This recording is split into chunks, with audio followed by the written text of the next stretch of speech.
تويتر وفى بوعده وشال علامة التوثيق الزرقاء من ناس كتير، ومن فترة قريبة إيلون ماسك أعلن عن تعديلات كتير في موقع التواصل الاجتماعي تويتر، وكان منها إن علامة التوثيق الزرقاء هتبقى برسوم لازم الكل يدفعها، واللي مش هيدفع الرسوم دي علامة التوثيق هتتشال من حسابه، وبدل ما يكون حساب رسمي هيكون حساب عادي.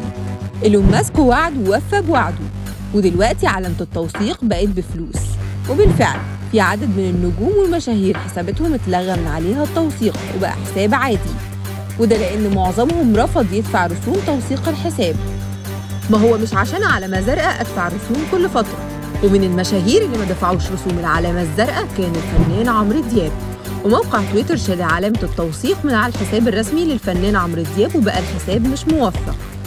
واشتراك العلامة الزرقاء على تويتر بيوفر مميزات كتير قوي زي وجود علامة التوثيق، وكمان الوصول المبكر لمميزات تانية كتير زي مثلا تعديلات التغريدة بتاعتك. وقيمة الاشتراك هي $8 كل شهر، يعني حوالي 240 جنيه، أو $84 في السنة، يعني حوالي 2520 جنيه كل سنة. وده بقى بيكون في البلاد المتوفر فيها الاشتراك ده.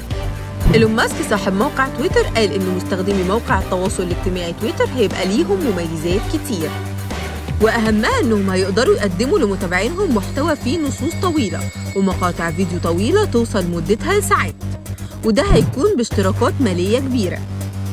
وتويتر كمان هيساعد في الترويج لعمل المبدعين وبيعزز الأرباح. وغير إيلون ماسك شعار تويتر المعروف واللي هو عبارة عن عصفورة زرقاء بدلها بعلامة جديدة، وهي شعار عملة دوج كوين. بدل ما كان رمز تويتر هو العصفورة الزرقاء بقت علامة وشعار الكلب، ودي كانت خطوة أثارت الجدل على مواقع التواصل الاجتماعي.